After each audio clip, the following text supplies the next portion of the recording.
Hello, everyone. Thank you for joining us today. I'm Anand Singh. I lead the insurance practice for Altamimi. And we are here for a very interesting series of discussions that we've organized on a very relevant topic for the insurance industry, which is around IFRS. And we have an expert in the room with us who's from one of the big fours. And I'll let him introduce himself. Anand, thank you so much for inviting me here, and it's a great pleasure to having a discussion with you on IFRS 17. I would like to also thank Tamimi for giving a platform for the discussion. Just a quick introduction for myself. I'm Anay Srivastava, director with KPMG Lower Gulf. I'm also the insurance advisory lead as well as leading the IFRS 17 implementation project in the Lower Gulf region. And I've got the experiences around what are the key things happening on 17. So maybe, Anand, I think you have a bag full of questions I do. for IFRS 17, I guess. Thank you. So let me see how much I can help based on my experience working with the industry. Now, you are the expert, so we'll go with whatever you say.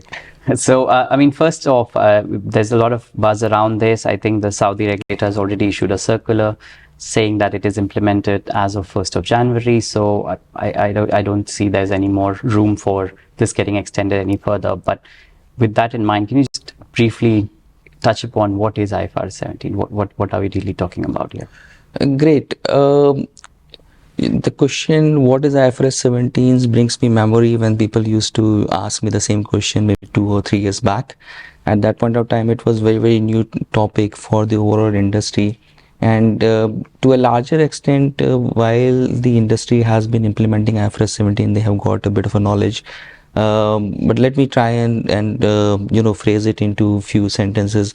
IFRS 17 is the new accounting standard which has been issued by the International Accounting Standard Board, and which replaces the erstwhile IFRS 4, which was insurance company was using to account for insurance globally. So this standard is going to be applicable to all the insurance companies globally, and the geographies who is going to be issuing their financial statement under IFRS. So effective date of this standard is 1st January 2023. We are already in February 2023, and that would mean that the companies would already be under the regime of IFRS 17. So just to give us a small summary. Thank you. And I mean, we talked about what it is, but so what do you think, how does it impact on the day-to-day affairs of the company? Right, that's a very good question. And in terms of operational aspect, I've always believed that business should do its own business the way they have been doing, whether it is the old standard or is the new standard. The new standard itself changes how possibly the companies will be reporting for those businesses. Yes, this is a very widespread standard, much larger than some of the earlier standards which were issued by the International Accounting Standard affecting the insurance companies, because there are certain aspects of operational side as well which may require to be changed to get the information to be reported under IFRS 17. So there are some almost new element which has been brought under IFRS 17, and that will not so much affect how the business is being done. Business will be done the way insurance business is done, picking up the risk, looking at the risk and generating the revenues. But how those revenues, how those policies that has been issued, claims that has been received, the reporting standard is changing. The presentation of those reportings are changing under IFRS 17. Right. And I mean, is the industry sort of where do you think is the industry placed at the moment? How ready are they with this whole change? Right. Look, I think the industry is trying hard to reach to the finish line. I think a lot of companies here in the region has been working on IFRS 17 for almost like 2 to 3 years, and it's been hard work in last 2 to 3 years. When I said it's about the operational changes, it's also about how the datas and how the new systems are available to make this reporting much more applicable under the new standard. So a lot of insurance companies in the region has been working on this, as I said earlier, from last 2 to 3 years. Sure. They are looking to reach to the finish line, get to have more of a finished product. I think they are somewhere there. Okay. The effective date, as I said, is Yeah. 1st January 2023. Correct. So they'll have to be now kind of do the all the capturing of the data, information, reporting under the new standard.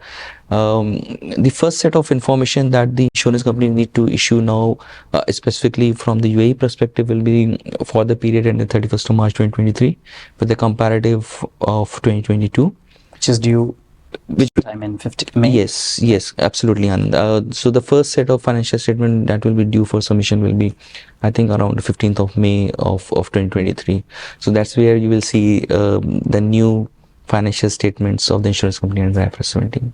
Right, excellent. And how about the other players? I mean, the first set of players I can think of, other than insurers, would be brokers. Do you think this changes anything for the brokers as well?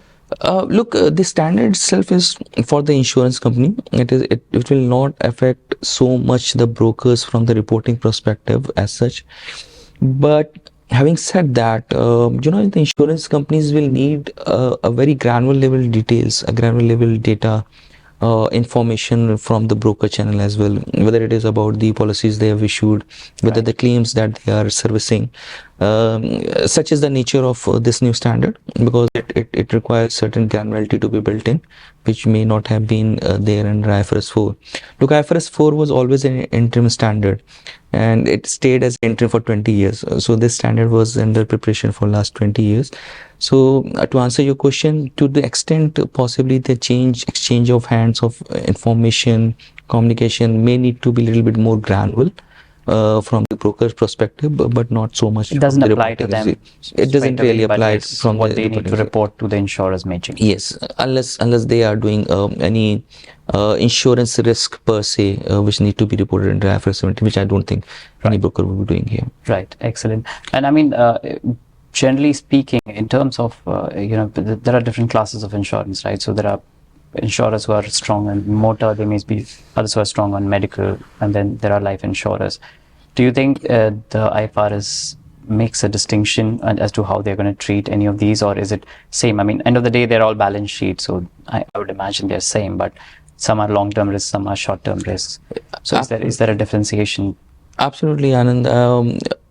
The standard itself doesn't make a difference as in life or non-life. Rather, it talks about certain methodology that need to be applied to certain kind of a product. Sure. What we foresee happening is possibly the standard will affect the life insurance companies much more, because of the nature of the contract they have, which is of a long-term nature, than the short-term companies. The short-term products may not see too much of a change as such. Right. But what we have seen in our work, what we are doing with the insurance company, that operationally the information that is needed to be reported do require even the short-term companies to look through and make certain changes. So in that sense, there is a bit of a distinction between the short-term insurance companies and the long-term ones. So life companies are something that they will see impact of IFRS 17 a little bit more than possibly the short-term companies. Sure. And what we hear from the market is that, I mean, currently the benchmark for the market is GWP. Yes. The gross premium. Yes. And I think we may move away from that going forward with IFRS 17 coming in. Yes. I mean, how do you see that, and sort of what is that change, and how do you see that? Right. No, thank you for bringing that, Anand. That's an interesting topic. And I have always maintained a kind of a tagline for IFRS 17. It moves away from the quantity to the quality. So erstwhile IFRS 4 standard, which was there, GWP was a very, very important KPI for any insurance company. Yeah. How big or small an insurance company is always was linked to the how much of a business they have written during a period. Under IFRS 17, the way the presentation of the P&L will happen, you may not see any more GWP seeing over there. Yeah. It could be directly insurance service revenue earned, which will be equivalent to the earned premium, roughly, not the same. So the GWP may not be available into the face of the balance sheet or into on the P&L rather, for a reflection of how much of a company has done. However, 17 put a lot of I say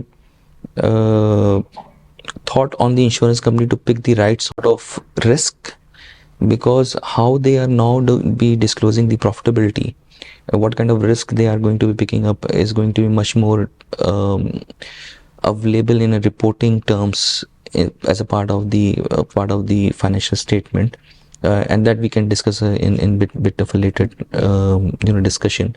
So that's where I think the changes will happen from quantity to the qualities, from the quantity to the quality side. Yes. Okay, excellent. Thank you.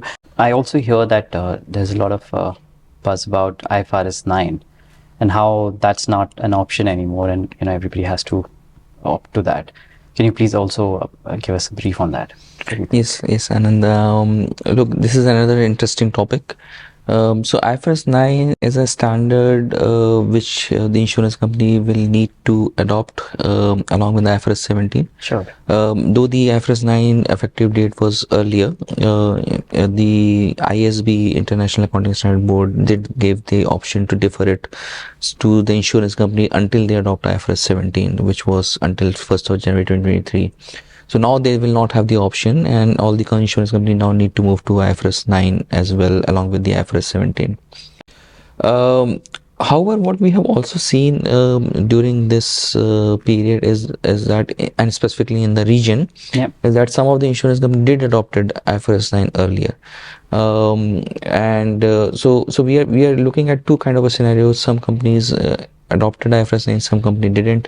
So they will moving from IAS 39 to IFRS 9, and some they will have the IFRS 9 to IFRS 9 kind of a movement.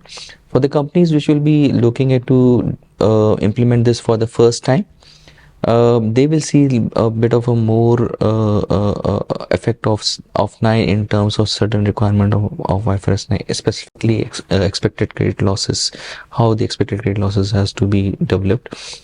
Along with, of course, the classification and recognition, and the companies which already earlier adopted IFRS 9, they will get another chance to look into their reclassification and recognition, what they did at that point of time of early adoption. So yes, I mean, these two things will kind of have impact on the reporting of financial statement for the insurance companies. So I mean, so the takeaway from this being that we have IFRS 17, we have IFRS 9, and we have the deadline of 15th of May.